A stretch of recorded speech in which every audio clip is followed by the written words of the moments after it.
शुरुआत करते हैं दोस्तों आज के न्यूज़पेपर की। हम सबसे पहले मैं आपको बता देता हूँ कि देखिए, अभी हम न्यूज़पेपर वाले हिस्से में मैप को डिस्कस नहीं कर पा रहे हैं, ठीक है, क्योंकि थोड़ी सी प्रॉब्लम जा रही है पीसी में। इसलिए मैं साथ में डिस्कस नहीं कर पा रहा हूँ, अलग से ही उसका वीडियो डाल रहा हूँ। और ये वैसे हमारे लिए अच्छा भी है, ठीक है। न्यूज़पेपर में यदि हम इसको डालते हैं तो आपको पता नहीं रहता है कि कौन सी चीज़ के मैप के बारे में आपने जानकारी हासिल करी है। यदि हम उसको सेपरेट वीडियो बना करके डाल देते हैं तो वो हमारे लिए हमेशा हमेशा के लिए हो जाता है। जैसे आज हमने डिस्कस किए थे, ठीक है, भीमा रिवर के बारे में। तो ये जो भीमा रिवर है, भीमा रिवर से क्वेश्चन उठाया गया था यूपीएससी के द्वारा 2021 में। तो भीमा रिवर से रिलेटेड जितनी कुछ भी जानकारी हो सकी ज़्यादा से ज़्यादा वो हमने आपके साथ में शेयर किया है। तो भीमा रिवर का मैप कहाँ से निकली है, कहाँ पे पानी अपना गिराती है, किसके साथ में मिलती है, कौन कौन सी इसकी ट्राइब्यूटरीज हैं, कौन कौन से महत्वपूर्ण शहर हैं जो कि इसके किनारे पे बसे हुए हैं, ये सब जानकारी काफ़ी इम्पोर्टेंट हो जाती है। अब चूँकि कल हमने जैसे डिस्कस किया था ना राज्यपाल के बारे में, मैं आपको बताया था कि देखिए, जहाँ कहीं भी जिस राज्य में भी अदर बीजेपी के अलावा अदर पार्टी की सरकार रही है, तो वहाँ आप देखेंगे कि राज्यपाल और मुख्यमंत्री के बीच में झगड़ा होते ही रहता है। अब ये झगड़ा होते रहता है, ऐसा आखिर क्यों हो रहा है और उससे कैसे करके हम निपट सकते हैं, तो आज इसको हम समझने की कोशिश करेंगे। और यही सुनवाई चल रही है सुप्रीम कोर्ट में। तो राज्यपाल के बारे में हमने कल भी देखा था, आज भी इसीलिए देख रहे हैं क्योंकि फ्रंट पेज से देखा जाए ना तो उतनी ज़्यादा न्यूज़ें तो महत्वपूर्ण आई नहीं है। तो गवर्नर के बारे में हम देखेंगे तो हमारी जो चीज़ें हैं वो रिपीट होते जाएंगी, और रिपीट होने के साथ साथ ही फिर चीज़ें हमारे मन में अपने आप याद होना चालू हो जाती हैं। तो गवर्नर, जिसको हम हिंदी में राज्यपाल बोलते हैं, किसी भी स्टेट गवर्नमेंट की जो कार्यपालिका है उसकी सब में टॉप में बैठता है राज्यपाल। इसलिए जितने भी बिल रहते हैं हम किनको भेजते हैं, राज्यपाल के पास भेजते हैं, उसके सील साइन लगते हैं। लेकिन जो मेन पावर है वो राज्य की मंत्रिपरिषद में, खाली एक मुख्यमंत्री के पास नहीं, पूरी मुख्यमंत्री की जो मंत्रिपरिषद है उसके पास मेन पावर रहती है। लेकिन जो जितनी भी कार्यपालिका की शक्तियां हैं राज्यपाल में निहित हैं, इसका प्रयोग वो संवैधानिक नियम के हिसाब से भी से ही करेगा। आर्टिकल 154 कहता है। और दूसरी नंबर की बात यह है, राष्ट्रपति के द्वारा राज्यपाल की नियुक्ति आर्टिकल 155 के अंतर्गत की जाती है, अनुच्छेद 155। राज्यपाल की नियुक्ति का प्रावधान भारत में कनाडा से ग्रहण किया गया है। ये एक इम्पॉर्टेंट फैक्ट यहाँ से निकल करके आता है।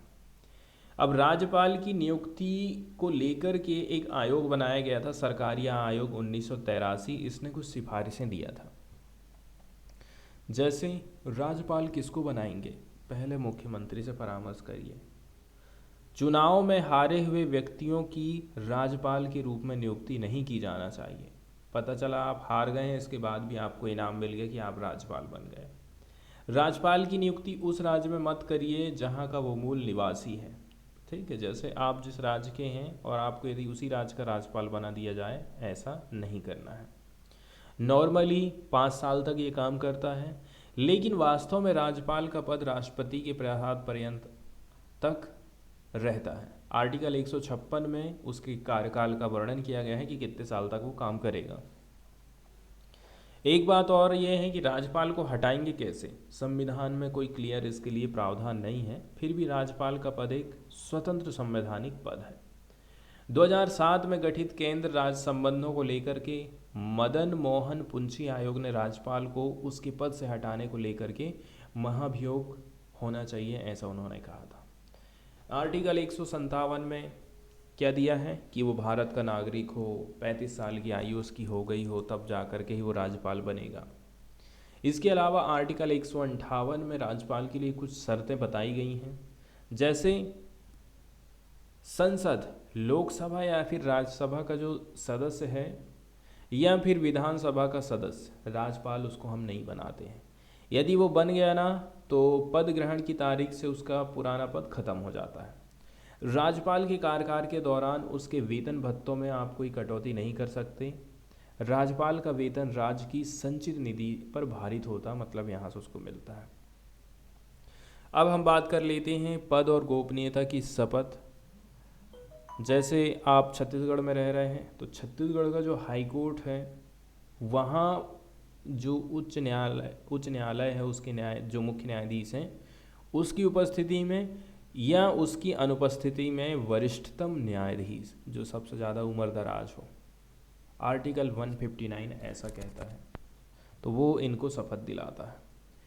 राज्य के प्रशासन को सुचारू रूप से चलाने के लिए राज्यपाल को कुछ पावर दे दिए हैं जो राष्ट्रपति के समान मिली हैं। कुछ पावर को छोड़कर राज्यपाल को कोई भी सैन्य आपातकालीन या फिर राजनयिक शक्तियां प्रदान नहीं करी गई हैं। गवर्नर की कौन कौन सी पावर है?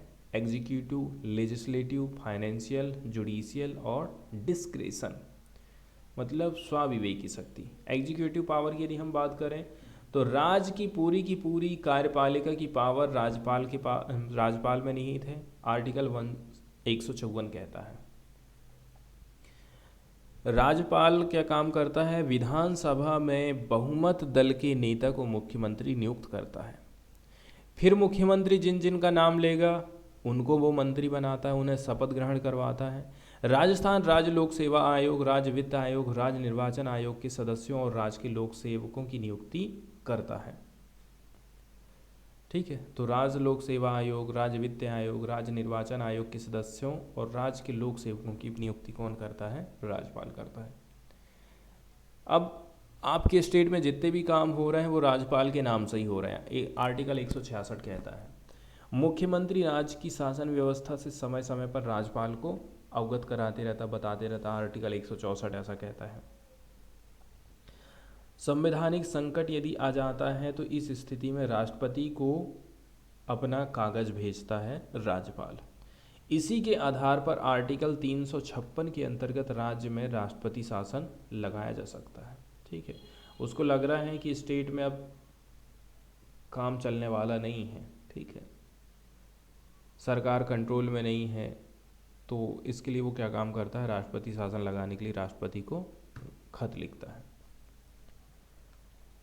इसी को हम राज्यपाल की आपातकालीन शक्ति भी बोलते हैं। इसके अलावा उसे जुडिशियल पावर भी मिली हुई है, जैसे कि आर्टिकल 161 के अंतर्गत। ठीक है, राज्य सूची से संबंधित जो अपराध हैं उनके अंतर्गत यदि आपने कोई अपराध किया है तो उस दंड को राज्यपाल कम कर सकता है या फिर उसको सरल बना सकता है, दूसरे दंड दे देगा, या फिर उसे समाधान प्रदान कर सकता है। लेकिन फांसी की सजा प्राप्त अपराधी को पूरा समाधान देने की पावर राज्यपाल के पास नहीं, राष्ट्रपति के पास है। इसके साथ साथ राज्यपाल जो सैनिक न्यायालयों द्वारा दिए गए दंड है ना, उनको भी चेंज नहीं कर सकता। आर्टिकल 213 कहता है कि राज्यपाल के द्वारा अध्यादेश को राष्ट्रपति के लिए सुरक्षित रखा जा सकता है। 356 के अंतर्गत राज्य में संवैधानिक तंत्र की विफलता का प्रतिवेदन राज्यपाल भेजता है और राष्ट्रपति शासन के दौरान राज्यपाल के पास में पूरी पावर आ जाती। 371 के हिसाब से यदि हम देखें, महाराष्ट्र, गुजरात और उत्तर पूर्व के राज्यों के विकास के लिए वहाँ के राज्यपालों को स्पेशल पावर दे दिए हैं। राष्ट्रपति के द्वारा उच्च न्यायालय के न्यायाधीश की नियुक्ति में राज्यपाल से परामर्श लिया जाता है, ये पावर उसको दी गई है। इसके अलावा कुछ लेजिस्लेटिव पावर भी हैं। 168 के अंतर्गत आर्टिकल 168 क्या कहता है? राज्यपाल विधानसभा का एक अंग है। मतलब विधानसभा कैसे करके बनी है? राज्यपाल है, विधानसभा है, विधान परिषद है। 333 के अंतर्गत राज्यपाल के द्वारा विधानसभा में सदस्य, मतलब उन राज्यों में जहां पर आंग्ल भारतीय वर्ग का पर्याप्त प्रतिनिधित्व नहीं हुआ है, और आर्टिकल 171 के अंतर्गत विधान परिषद में 1/6 सदस्यों को मनोनीत किया जाता है। इनका संबंध होता है साहित्य, कला, विज्ञान और समाज सेवा सहकारिता से। इसके अलावा जैसे कि विधानसभा को भंग करना, 174 के अंतर्गत राज्यपाल के द्वारा विधानमंडल का अधिवेशन बुलाया जाता है। सत्रावसान, विधानसभा को भंग करने की पावर भी राज्यपाल के पास होती है। अब हम सीधे चलते हैं न्यूज़ की तरफ, लेकिन न्यूज़ को डिस्कस करने के पहले आप एक चीज़ समझ लीजिए। राज्यपाल जो होता है ना, वो केंद्र सरकार का आदमी होता है। आप ये समझ लीजिए कि केंद्र सरकार ने अपना आदमी बिठा के रखा है कहाँ पर, राज्य में। वो ये देखते रहता है कि कामकाज ठीक से हो रहा है कि नहीं हो रहा, और यदि नहीं हो पा रहा है कामकाज, तो एक काम करो, आप बागडोर अपने हाथ में ले लो और खुद शासन चलाओ। कुल मिलाकर के शॉर्टकट में यही कहानी है। अब हमेशा से ही हम देखते हैं मुख्यमंत्री और राज्यपाल के बीच में लड़ाई झगड़े होते रहते हैं। कब? जब दोनों अलग अलग पार्टी को हैं, ऊपर बीजेपी है और नीचे देख रहे हैं कांग्रेस है या फिर कोई और है स्टेट गवर्नमेंट में। तो राज्यपाल क्या काम करता है ना, जो विधेयक होते हैं उनको अपने पास में दबा के रखता है। कितने दिन तक रखेगा इसका कोई फिक्स नहीं है, या फिर एक काम करेगा, वो राष्ट्रपति के पास भेज देगा। तो इस प्रकार से वो डिले करता है कुछ महत्वपूर्ण कामों में, जिसकी शिकायत करी गई थी कहाँ पर, सुप्रीम कोर्ट में चल रही थी।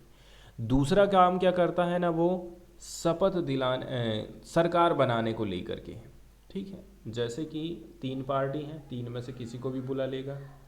दूसरी नंबर की बात ये है, एक आरोप लगाया जा रहा था महाराष्ट्र के टाइम में कि ठीक है, कि एकदम गलत टाइम या फिर बहुत जल्दबाजी में उनको कहा था, किसको, अपोजिशन वाली पार्टी को, कि आप जो है अपना बहुमत सिद्ध करिए। और आप बीजेपी को बढ़िया टाइम दे रहे हो, वहीं शिवसेना को कम टाइम दे रहे हो, ठीक है, तैयारी करने के लिए, बहुमत सिद्ध करने के लिए। तो ये बिल्कुल गलत बात है, ऐसा नहीं होना चाहिए। और इसके चलते चलते सरकारें गिर जाएं तो ये तो बिल्कुल गलत बात है। तो governor can not precipitate the fall of an elected government, supreme court ने ऐसा कहा है। किसी राज्य में सरकार के पतन होने का कारण राज्यपाल नहीं होना चाहिए। ऐसा नहीं होना चाहिए उस राज्यपाल के चलते चलते सरकार गिर गई।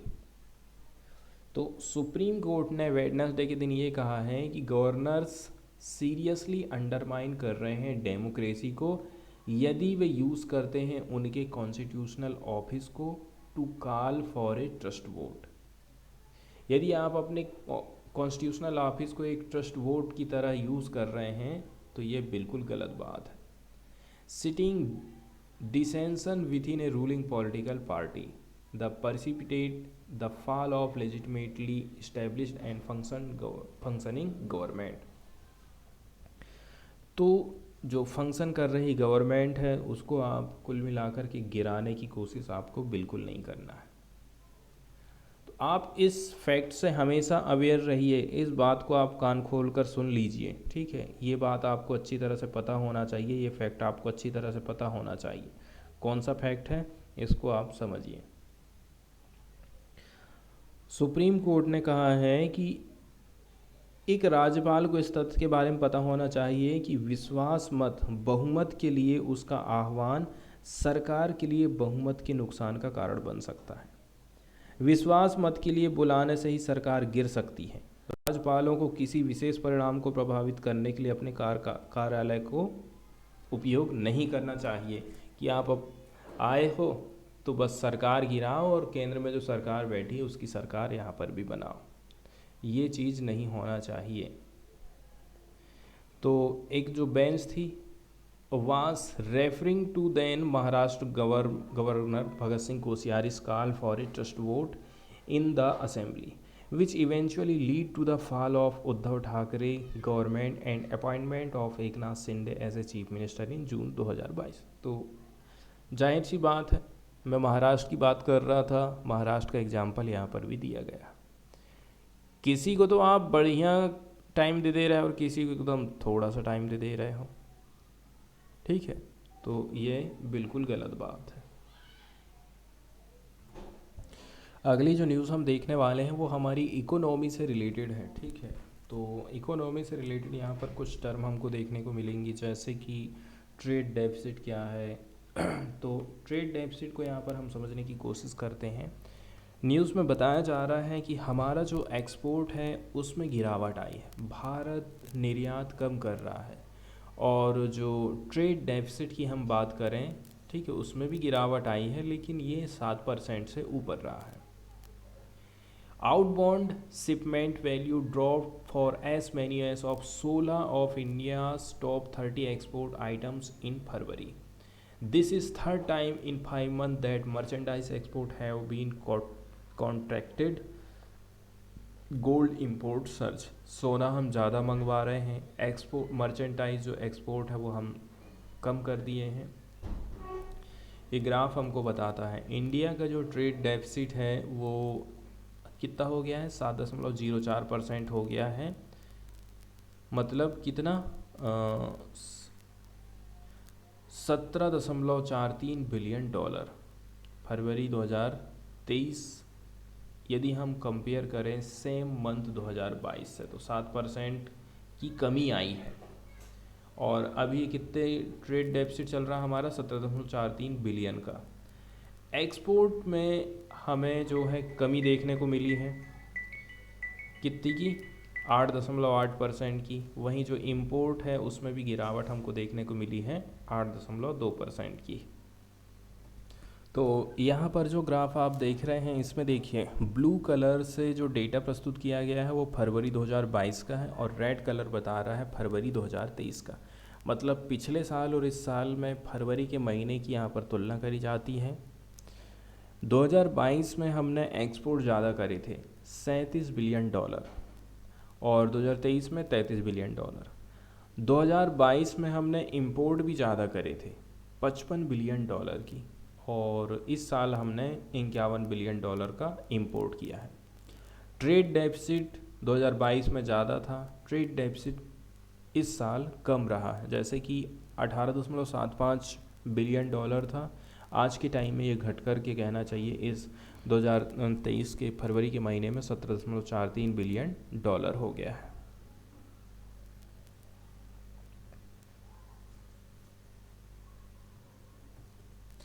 इसके बाद हम सीधे चलते हैं एडिटोरियल वाले पेज की तरफ और देख लेते हैं प्रमुख एडिटोरियल्स को। तो पहला जो इम्पोर्टेंट एडिटोरियल यहाँ पर आप देख रहे हैं महिलाओं से रिलेटेड है, ठीक है। पार्टिकुलरली आज के टाइम में जो युवा महिलाएं हैं, युवा किशोरियां हैं, युवा जो लड़कियां हैं, उनके ऊपर इस आर्टिकल में फोकस किया गया है। कैसे करके वो आगे बढ़ रही हैं, कौन कौन सी चीज़ों को वो फेस कर रही हैं, कौन कौन सी ऐसी बाधाएं आज भी हैं जिनको लेकर के वो लड़ाई लड़ रही हैं, ठीक है। एक एग्जाम्पल आपने देखे हैं अभी हाल ही में, ठीक है, जो मुस्लिम कंट्रीज़ हैं वहाँ पर महिलाएं कितना संघर्ष कर रही हैं, किस चीज़ को लेकर के, बुर्के को लेकर के। वो आज़ादी चाहती हैं पहनने और ओढ़ने की, ठीक है। अफ़गानिस्तान में जैसा कि आप देख रहे हैं तालिबान की सरकार आ गई है, वहाँ पर महिलाओं को कैसे करके रिस्ट्रिक्शन लगाए जा रहे हैं एजुकेशन को लेकर के। आप खुद देख लीजिए कि एक क्लास में लड़का और लड़की तो बैठे हुए थे, लेकिन लड़कियां अलग थीं, लड़के अलग थे और बीच में एक पर्दा था। दूसरे नंबर की बात यह है उनको पुरुष पढ़ाएगा कि महिला पढ़ाएगी, इन सब बातों को लेकर के भी हम देख रहे हैं बहुत सारी समस्याएं हैं अफ़गानिस्तान में। तो अभी भी देखा जाए तो महिलाएं अपने अधिकारों के लिए जूझ रही हैं, ठीक है। और यही बात भारत में भी आ जाती है। भारत में कैसे आ जाती है, जब आप हमारे इसमें वैसे तो काफ़ी कुछ चेंजेस आए हैं, जैसे कि उत्तराधिकार को लेकर के, ठीक है। जैसे कि पहले के टाइम में क्या होता था, ज़मीन के मामले में महिलाओं को हिस्सा बांटा नहीं दिया जाता था, पुरुष में। जैसे कि आपके पिताजी की 10 एकड़ ज़मीन है, आपके पापा के 2 लड़के थे और एक लड़की थी, ज़मीन दोनों बेटों में बांटी जाती थी। पहले आपकी जो सिस्टर है उसको ज़मीन नहीं मिलती थी, लेकिन आज के टाइम में ऐसा हो गया है कि वो भी ज़मीन की हकदार हो गई है।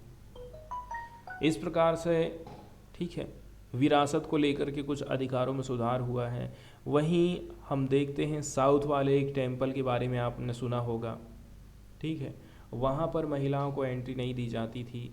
तो इस प्रकार से हम देख रहे हैं कि बहुत सारी ऐसी कंडीशन हैं जहाँ पर महिलाएं आज भी अपने अधिकारों के लिए लड़ाई लड़ रही हैं।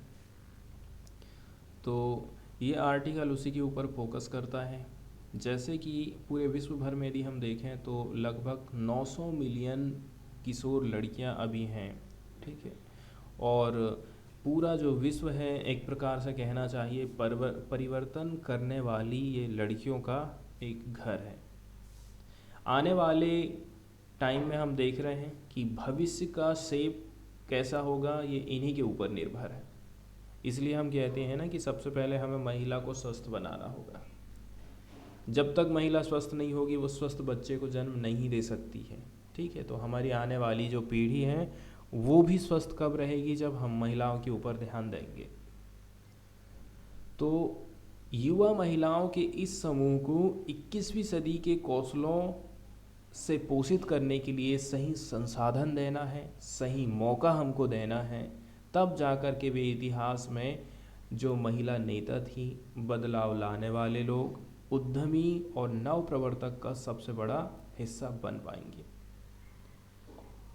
Women leaders, change makers, entrepreneurs, innovator in history. इतिहास कब रचेंगी वो, जब हम उनको अच्छे स्किल प्रोवाइड करेंगे, सही सही रिसोर्सेस अवेलेबल कराएंगे।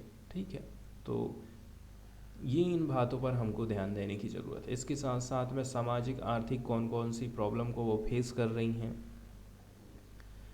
कई सारी ऐसी सामाजिक आर्थिक बाधा होती हैं जिनको लड़कियां शुरू से ही सामना करती हैं। हमारा मानना है कि उनकी ये जो एज का कहना चाहिए, एज का मौके का जो फ़ायदा है, हमें उसको यदि डेवलप करना है वो कैसे करके होगा, शिक्षा प्रणाली के माध्यम से होगा। नए कौशल सेट हमको प्रोवाइड करने पड़ेंगे। ठीक है, तो एजुकेशन सिस्टम हमें ऐसा देना होगा ताकि वो नए एज की स्किल सेट को सीख सकें। क्रिटिकल थिंकिंग डेवलप करना पड़ेगा, लीडरशिप की क्वालिटी विकसित करनी पड़ेगी। ये शुरुआत से ही हमको करना पड़ेगा। लड़की और युवा महिलाओं की सबसे बड़ी पीढ़ियों में से एक भारत ने शिक्षा, स्वास्थ्य, डिजिटल, वित्तीय समावेशन, ठीक है, इसके अलावा लीडरशिप बिल्डिंग के मामले में काफ़ी पहले की हैं, कई योजनाएं चलाई हैं। और सस्टेनेबल डेवलपमेंट की उपलब्धि हासिल करने के लिए भी काफ़ी कुछ इंफ्रास्ट्रक्चर उसने खड़ा किया है। इसके अलावा जो सस्टेनेबल डेवलपमेंट टारगेट है हमारे SDG 5 2030 तक दुनिया को, ठीक है, अधिक लैंगिक समानता वाली जगह बनाने के लिए हमने परिकल्पना की है। तो आगे हमें ये समझना है कि हमारे पास में जो जेंडर डिविडेंड है, इसके साथ साथ में ऐसी कंडीशन हमें क्रिएट करना है फीमेल लीडरशिप के लिए। ठीक है, women at all level of society must have inclusion in information communication technology, bodily autonomy, safety, shared responsibility with the house hold and equal participation in decision making spaces. तो यहाँ जो चीज़ें दी गई हैं सबसे ज़्यादा इम्पोर्टेंट है और हमारे लिए पॉइंट की बातें भी हैं। फीमेल की लीडरशिप कैसे बढ़ेगी, ठीक है, वुमेन का जितना हर लेवल में, सोसाइटी के हर लेवल में कैसे करके हम महिलाओं को आगे बढ़ा सकते हैं। उनको हमें इंफॉर्मेशन और कम्युनिकेशन टेक्नोलॉजी के दायरे में लाना पड़ेगा, उनको उनकी बॉडी की ऑटोनॉमी देना पड़ेगा, सेफ्टी की हमें ध्यान देने की ज़रूरत है, शेयर्ड रिस्पॉन्सिबिलिटी होना चाहिए घर में। ऐसा नहीं कि सारा का सारा काम महिलाएं ही करेंगी, बच्चों की देखभाल भी करेगी, ठीक है, घर की झाड़ू पोंछा भी करेगी, खाना भी बनाएगी, और पति कुछ नहीं करेगा, बस ड्यूटी से आएगा घर, मतलब। और इसके साथ साथ में यदि घर का कोई महत्वपूर्ण डिसीजन लिया जा रहा है तो उसमें महिलाओं की भूमिका होना चाहिए। तो जैसे जैसे डिजिटल तकनीक तक बच्चों और युवाओं के लिए अवसर और बुनियादी सेवा एक क्षेत्र बनते जा रहा है, हमें एडटेक में हाइब्रिड लर्निंग मॉडल के माध्यम से शिक्षा में पहुंच के जो अंतर है उसको घटाने के लिए एक टूल मिल गया है। मतलब जहाँ ऐसा लग रहा है कि लड़कियों को स्कूल नहीं भेजा जा रहा है तो वहाँ हमें ऑनलाइन एजुकेशन प्रोवाइड करके लड़कियों को शिक्षा देना चाहिए। इस प्रकार के कदम हम उठा सकते हैं, मतलब डिजिटल समावेशन हम कर सकते हैं। भाषा, संस्कृति की बारीकी, अलग अलग समुदायों की इंटरनेट पहुंच के लिए हमें समाधान लेकर के आना है, उनका विस्तार करना है। लड़कियों को डिजिटल समावेशन के माध्यम से ज्ञान तक पहुंच प्रोवाइड करना है। वर्ल्ड बैंक कह रहा है कि देखो 43% से अधिक जो भारतीय STEM स्नातक महिलाएं हैं। स्टेम मतलब विज्ञान, प्रौद्योगिकी, इंजीनियरिंग और गणित, ठीक है, साइंस, टेक्नोलॉजी, इंजीनियरिंग और मैथ्स। तो मात्र 43 महिलाएं ऐसी हैं जिन्होंने अपना जो कॉलेज है इन सब्जेक्ट से किया है। हालांकि उन सभी का कार्यबल और तकनीकी नेतृत्व में प्रतिनिधित्व नहीं किया जाता है, ठीक है, लेकिन आप देखोगे कॉलेज तो कर ली हैं लेकिन उस हिसाब से उनको काम नहीं मिला और उस क्षेत्र में वो लीडरशिप का काम नहीं कर रही हैं। ऐसा लग रहा है कि लड़कियों के बीच STEM शिक्षा ने पिछले कुछ सालों में ही गति पकड़ी है। अब अभी अभी ही लड़कियां जो है साइंस और गणित और इंजीनियरिंग ले रही हैं, नहीं तो प्रचलित रूढ़िवादिता चलती थी, ठीक है, इनको हम मर्दाना डोमेन में ही देखते थे कि लड़के लोग ही साइंस में आगे बढ़ सकते हैं, इंजीनियरिंग कर सकते हैं, मेडिकल की पढ़ाई कर सकते हैं, टेक्नोलॉजी में आगे बढ़ सकते हैं। इसके साथ साथ में महिलाएं और कौन कौन सी चीज़ को फेस कर रही हैं उसको आप देखिए। जैसे कि यदि कोई महिला गर्भधारण करती है तो उस टाइम में उसको मैटरनिटी लीव मिलती है, मातृत्व अवकाश, वो पर्याप्त नहीं है। कार्य व्यवस्था का लचीलापन होना चाहिए। रिस्ट्रिक्ट कर दिया आपने 8 घंटे तो फुल 8 घंटे जाओ, ऐसा नहीं कि 2 घंटे इधर कर लो या फिर 6 बजे की ड्यूटी है तो 8 बजे से भी कर लो, ऐसा लचीली कार्य व्यवस्था होना चाहिए। इसके अलावा चाइल्ड केयर की सुविधा, जहाँ काम करते हैं वहाँ टॉयलेट है कि नहीं है, आप अपने बच्चे को दूध पिला सकते हैं उसकी व्यवस्था है कि नहीं है, इस प्रकार की व्यवस्थाएं होना चाहिए। ये आज भी बाधा के रूप में है, इसलिए हम ये देखते हैं कि ये सब सब्जेक्ट महिलाएं आजकल लेती नहीं हैं। सरकार ने बहुत सारे काम किए जैसे olympiad, innovation lab, boot camp, और प्रतियोगिताओं जैसे तत्वों का परिचय लड़कियों को व्यवहारिक अनुप्रयोगों के लिए उजागर कर सकता है। इसके साथ साथ में अपने शरीर के बारे में निर्णय लेने की सशक्त क्षमता हमें उन्हें देने की ज़रूरत है। कब यौन संबंध बनाना है कि नहीं बनाना है, कब शुरू करना है, गर्भ निरोधक का उपयोग करना है या नहीं है, ठीक है, और ज़रूरत पड़ी तो स्वास्थ्य देखभाल प्राप्त करना। इसके साथ साथ में हिंसा और उत्पीड़न से भी उनको मुक्त करने की ज़रूरत है। तो ये सारी चीज़ें हैं, इनके ऊपर हमें काम करने की ज़रूरत है। इसके साथ साथ में राष्ट्रीय खेल नीति जैसी पहल सरकार की तरफ से की गई है ताकि वो खेल गतिविधियों में भी लीडरशिप कर सकें, आत्मनिर्भरता और टीम वर्क के बारे में कुछ सीख सकें।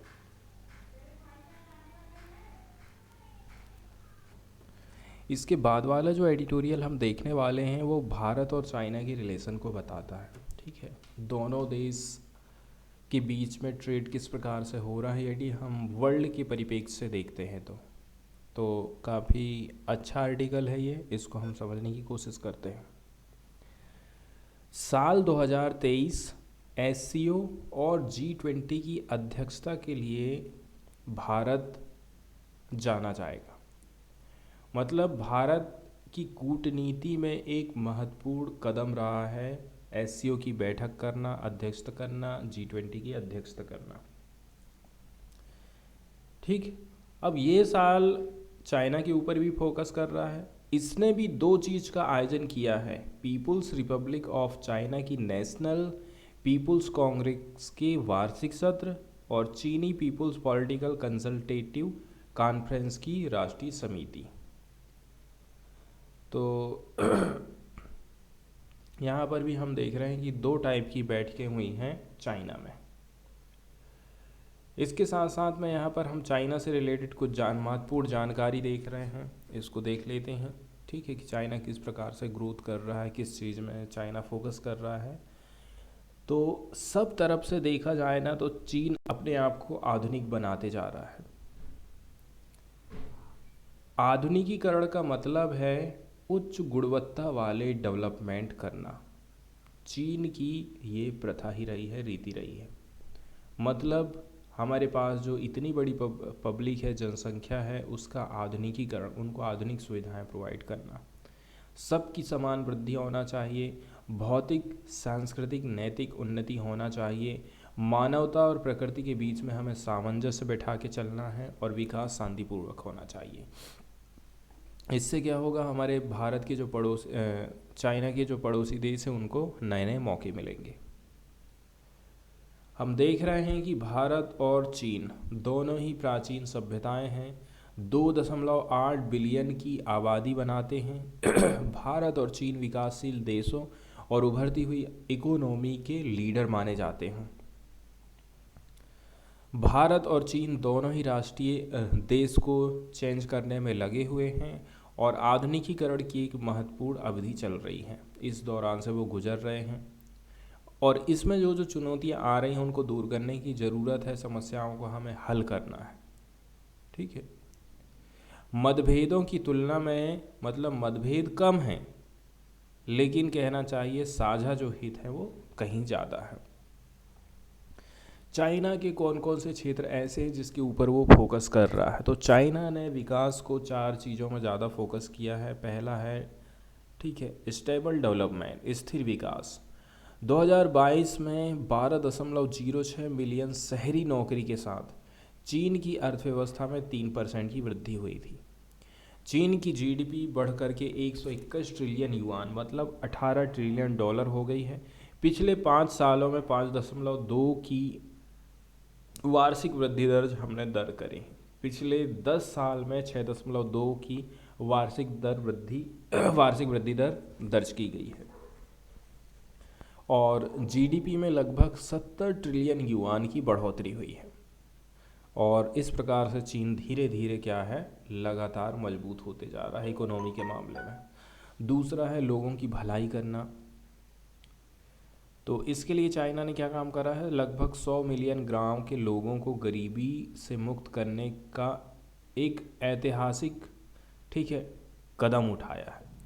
सरकार का 70% से ज़्यादा खर्चा लोगों की भलाई सुनिश्चित करने में चला गया, जैसे कि वृद्धावस्था बीमा 1.05 अरब लोगों को कवर कर रहा है। इसमें 140 मिलियन की वृद्धि हुई है और जीवन स्तर में सुधार किए जा रहे हैं।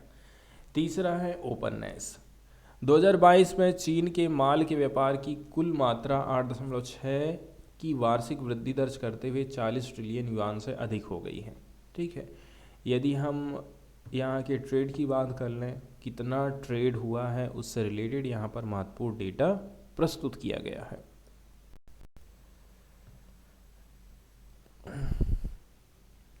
तो ये किसके लिए यहाँ पर बताया गया है?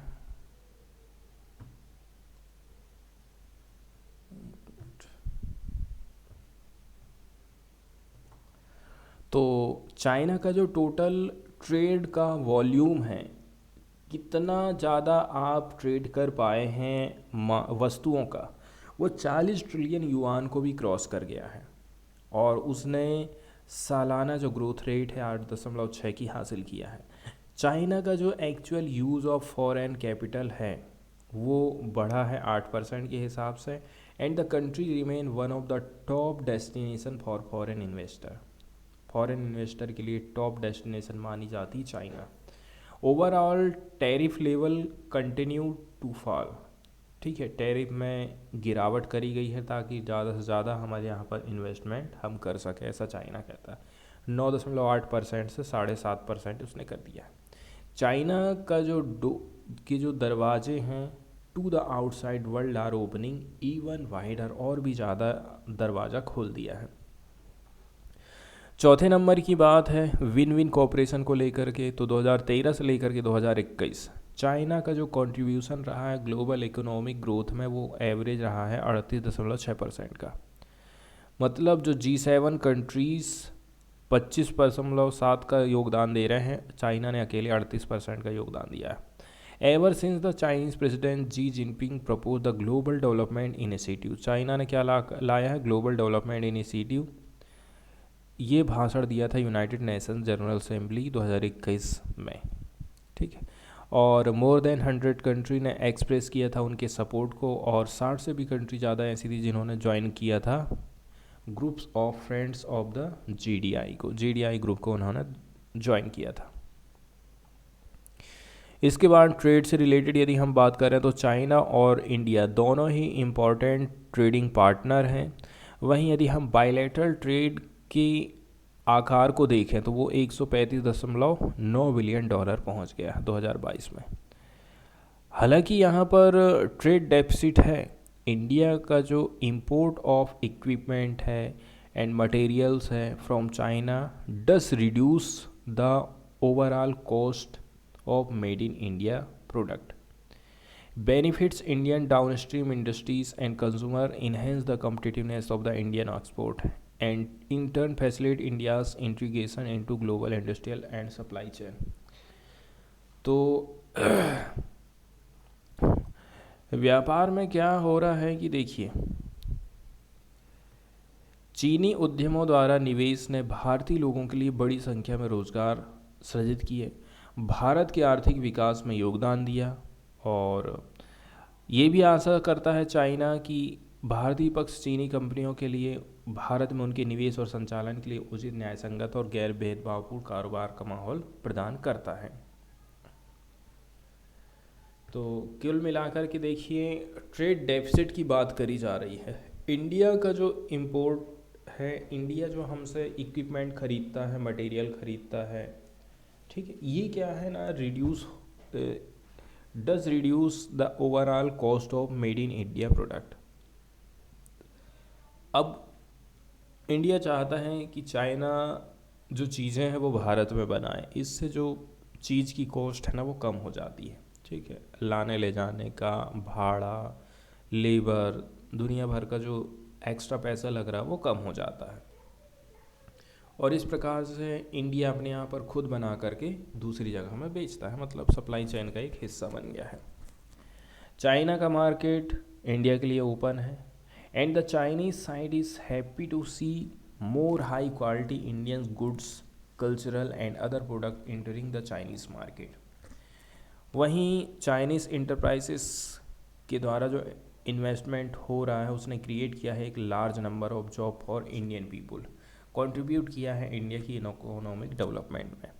हम ये आशा करते हैं कि इंडिया की तरफ से भी वो प्रोवाइड करेगा fair, just and non discriminatory business environment for Chinese company.